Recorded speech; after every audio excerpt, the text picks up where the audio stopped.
वेणुं क्वनन्तमरविन्ददलायताक्षं बर्हावतं समसिताम्बुदसुन्दराङ्गं कन्दर्पकोटिकमनीयविशेषशोभं गोविन्दमादिपुरुषं तमहं भजामि।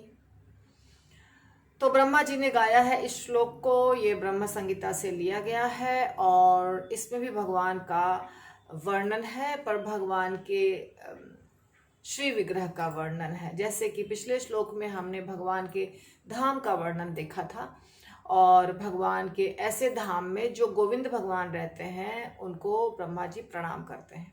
इस श्लोक में भगवान के श्री विग्रह का वर्णन है और गोविंद यानी कृष्ण है जो उनको ब्रह्मा जी फिर से प्रणाम करते हैं। तो वेणुं क्वनंतम, ऐसे भगवान गोविंद को मैं प्रणाम करता हूँ। ब्रह्मा जी कह रहे हैं जो वेणु बजाते हैं। वेणु क्वनंतम अरविंद दलाय तक्षम।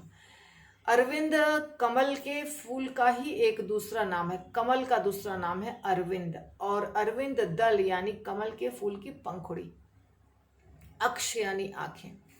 तो अरविंद दलायताक्षम, भगवान की जो आंखें हैं वो ऐसे लंबी सी कमल की पंखुड़ी के समान है।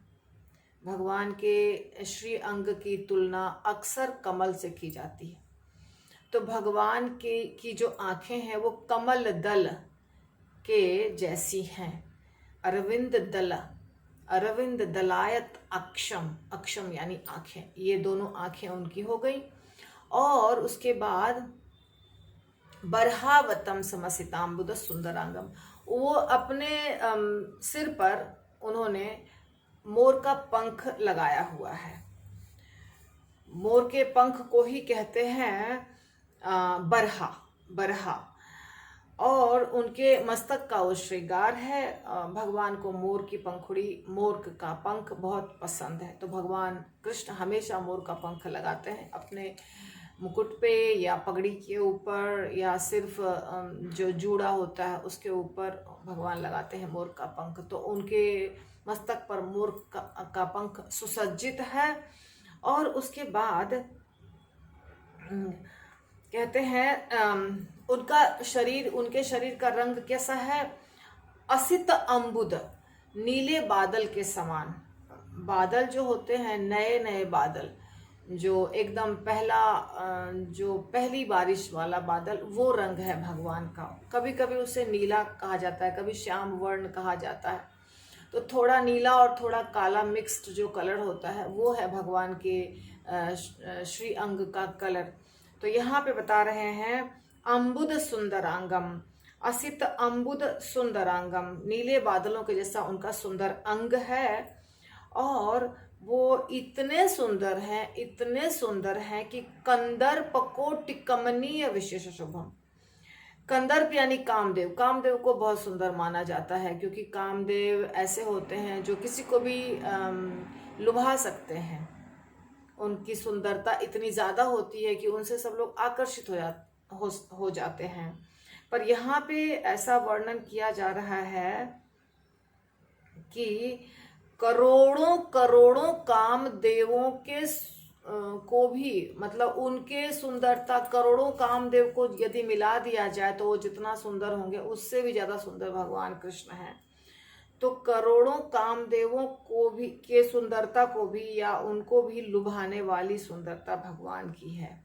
ऐसे गोविंद भगवान को ब्रह्मा जी प्रणाम कर रहे हैं।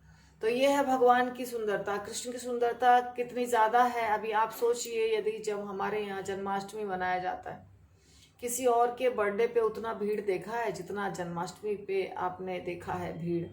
पूरे दुनिया में जितने कृष्ण मंदिर हैं उनमें हजारों की संख्या में, कहीं लाखों की संख्या में लोग एकत्रित होते हैं।